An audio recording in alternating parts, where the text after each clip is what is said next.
Hi, I'm Peter Maskell. Welcome to this week's edition of Philosophy Weekly. Today we'll be talking to Sebastian Pierre, leading philosopher, who will be giving us his theories on memory. My name is Sebastian Pierre, a great philosopher. Today we're looking at memory. Okay, here you have the brain, you see? A short-term memory part of 7 plus or minus 2 items. Also, you have backup for retracing your steps through the day. As you see, it's helpful, yes? Now this part here is for the rehearsed items, like revising for an exam, and you rehearse it until you remember it, but it cannot stay forever. You have to keep using it for it to stay. It can last, 20 years, maybe up until the day before you die, but not permanent. Now, with the long-term memory, you see, the most important part, it is infinite in capacity, and infinite is never-ending, you see, so very large. It's also permanent. Anything that go in will never come out. And also it holds your character from before you were born in a metaphorically genetic way. Now, the parts that most can't reach. Now this is a very special part of the brain. It is not in your head. It is in another conscious. You see, when you sleep or when you die, you go to this main brain, we say. And you can get here in other ways, like meditation or hypnotize, how you say, yes? And so today we will be looking at the type of things that go into this long-term memory. Also because everything in the long-term memory goes into your main brain when you die. And we will be looking at the kind of things that do not go into the long-term memory and sum up at the end of the day, I think.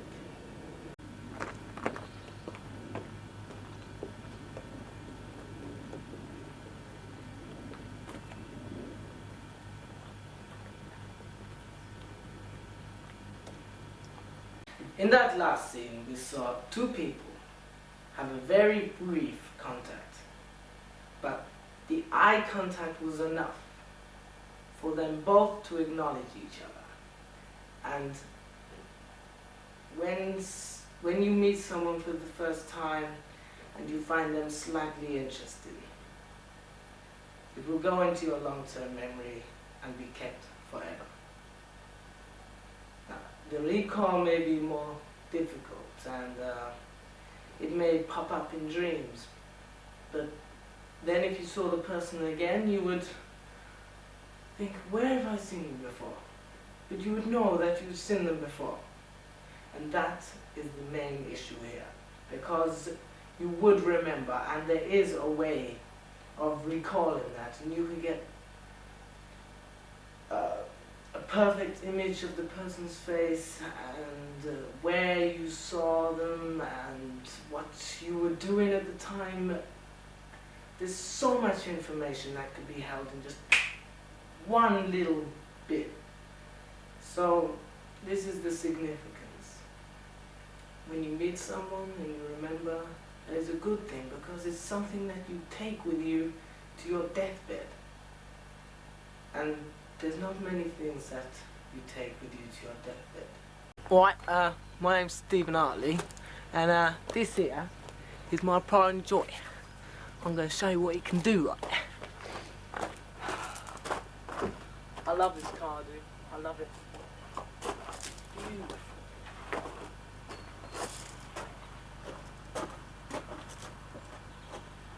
Been everywhere in it, I have. Got to say,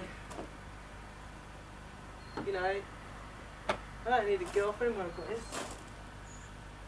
Take all my time on it, fixing it up and that, make it look nice. It's good, it takes up my time. I like it. I'm in love with it. I'm in love with it. so happy I got it, you know what I mean? Oh, if I didn't have this car, I really don't think life would be worth living much. Between.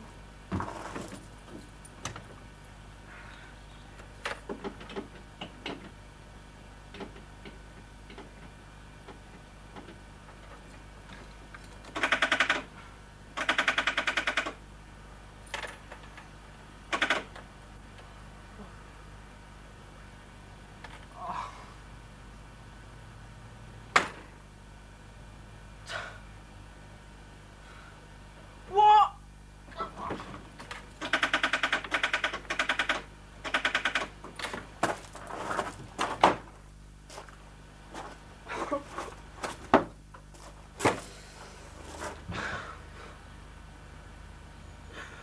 Why? What today?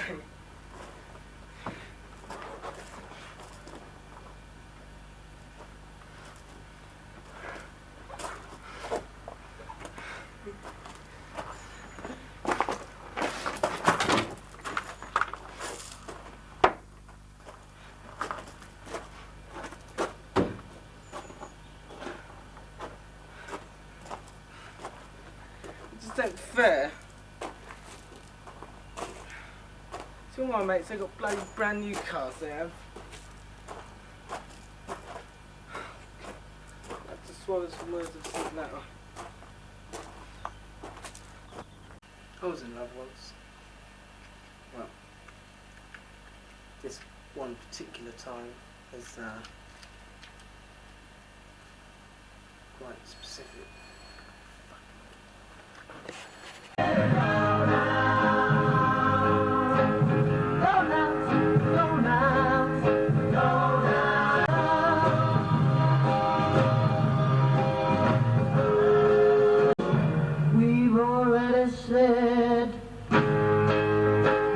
In that last scene, we witness someone carrying a very strong emotion, and it's brought on by the song, or made him think of something, think of probably his old girlfriend, and the emotion is very strong and it takes over, and it can make you do things, and it can.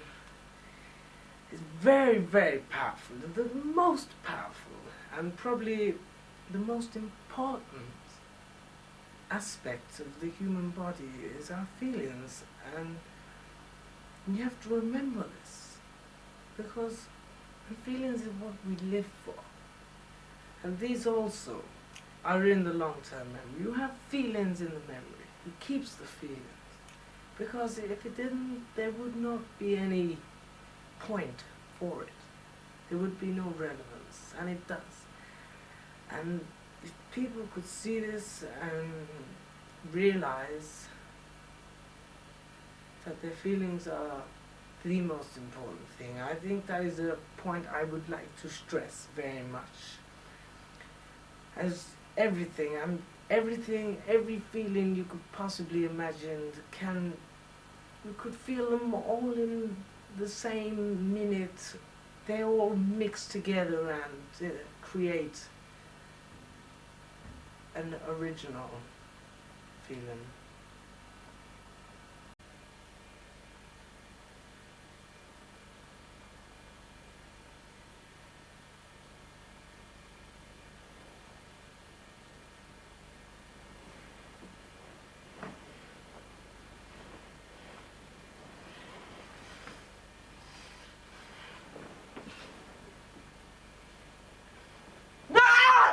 Dreams are also in the long-term memory. You will remember your dream, or especially childhood dreams that you may have had again and again, and they are there. Even if you don't think about them the day after, they are there. But it is the connection with the main brain, and like I say, where you go when you die, the main brain is a connection with that. And if you think about a dream in the morning and remember it, you will probably remember it forever, and then the recall is much easier. Yes. Industrialization, industrialization of the workers.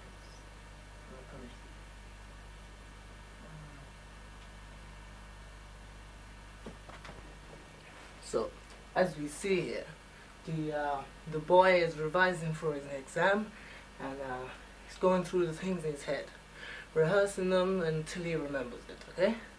But this kind of rehearsal will not put the memory into the long-term memory, but just into the, what I would call the medium-term memory. So, if he never uses it again, he'll probably forget it in about a day. And if he rehearses it more the next day as well, and then the next day, then he'll probably remember it. And then if he uses it again, then he could remember it for 10 years, I don't know, but it's not permanent and will leave his memory. You got to think of number one, son, and that's it. Number one? Yeah. Selfish, don't you think? No, you got to make, you know, you can help your friends, but first of all, you got to make sure you're right. And if you're not 100% perfect, well, you're going to get without friends. How often do you rely on your friends? All the time. Look, Simon, if I was going to a job interview, yeah. Okay, and one of my friends was, let's say you were going to a job interview. I was there, yeah. Well, how, you know, if we're both going for the same job. we're both going to the same job, yeah. And I'll make sure you won't get your interview. So how far would you go then? I'll make sure you won't get there. I'll make sure you have no chance. So how far would you go to make sure I don't? Well, I wouldn't kill you. Then that's a bit So selfish. I'd probably break your alarm clock, then that's a bit stupid. Lock your door, or break your car, or something. Selfish, you know. You're sorry if you know, when I get the job at the end of the day, I'm not going to care. No, I'm going to care about you. But then you may gain a job, but then you know, deduct a friend. Yeah, I don't care. Job's the most important thing. Is it? For me. But where's that kind of attitude going to get you in life? Yeah, I mean, give me a job. Yeah, but then, you know, also what gets a good job is, you know, relationship with friends and everything. Don't you think that's a bit selfish? I mean, can't believe I'm doing this. I'll be friends with people when I need to be friends with them, but when I don't need them. So you use them as well, are you? Well, yeah. I don't think. I'm not going to bother to argue. Most of what's coming out is just crap. Do you find that surprising? No, not surprising. Not from you, anyway. This is Mr. Hartley. He has just done a degree in English at Cambridge University. He is now preparing to set off to the jungles of Africa to live there for 15 years. Now, Mr. Hartley, are you ready for the off? Well, I hope so, because, I mean, it's going to happen, and, well, I hope I am. Are you quite excited about what you're about to... Yes, excited, a mixture of pleasantly surprised and, is this the right, am I doing the right thing? Maybe a little bit of fear there? Yeah, I think so. I mean, there's a mixture of things, it's not... Yeah, I mean, I can't just describe what I'm, you know, what my feelings just with one word. Yeah. So, what do you think it'll be like when you get back to us then? If you're still alive, that is. Well, I hope so. I mean, God forbid. Well, I don't actually know. I mean, I assume I'll be the same. I mean, you know, get back to the old job. So, I mean, expect life to just carry on. So I think it's just another little adventure in my life, because I've already been around the world. You know, now, you know, got back to work alright and got promoted and everything. Yeah. So I think, you know, life will go on. Well, I think. Right. So, see you later then. Yes, well, I'll talk to you soon. Bye. 15 years dragged on.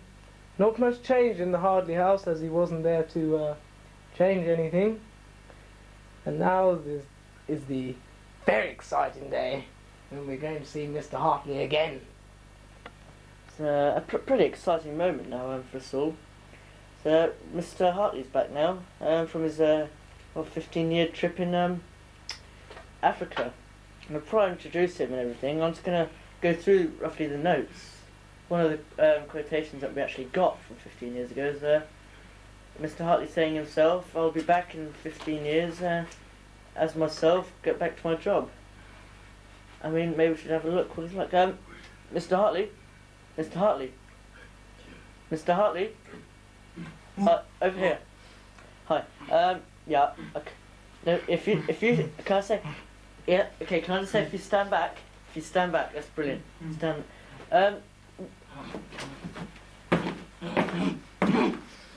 Mr. Hartley. John, can you? Yeah, thanks. Yeah. Just put. Yeah. Yeah. So as you see, there is a change. I'm going to try and talk to him. I mean.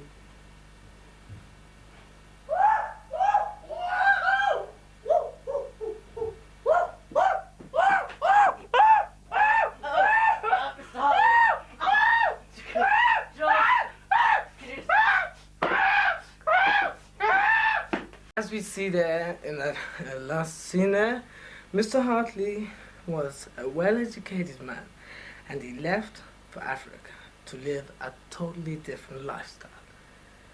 And so, he did not need to speak anymore. He did not need to use his language at all. So he didn't. And in the end, you see, he's communicating more with his body language and just noises to frighten or use these effects. So we see then that language actually is not in the long-term memory either. So language is just another rehearsed item that if you don't keep using the words, you just forget them and they go. Okay, now Mr. Hartley would be able to relearn the English language much, much quicker than he did before. It would not take very long at all. So there is some kind of trace of the language left, maybe, or something different. So I'm really not quite sure on that, but I'm sure on one thing, and that is that people these days spend much too much time worrying about things which have no relevance. For if you jam your mind all day with things which you're never even going to remember, at the end of the day, it is irrelevant what you are doing, and people should be looking for the things which go into the long-term memory. And if you look for these things and you start to know what you find, then you can find these things much easier. And because the long-term memory is infinite, it means you could have an infinite amount of things every day of your life. So the possibilities are endless to what you could do. This has been a very interesting program, and I hope you'll join the Philosophy Weekly team next week. Bye bye.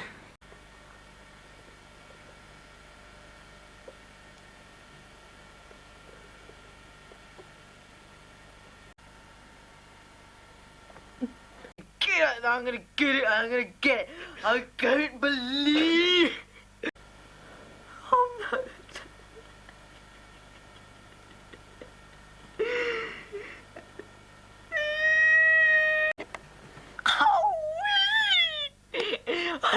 You're kidding.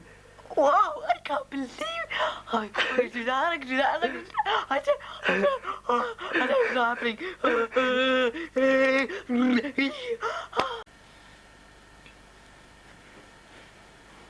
No. Examples of memories which go straight into the long-term memory. Meeting someone for the first time.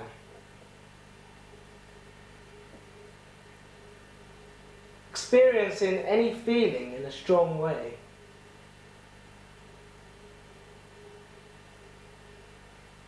Dreams. Learning something new about someone.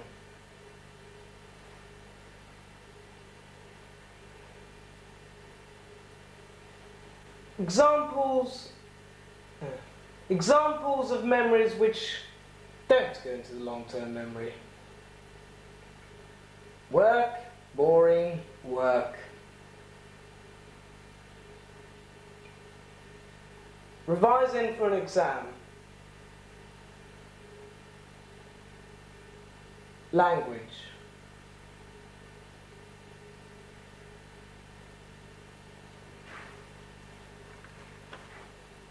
And the boo and the do.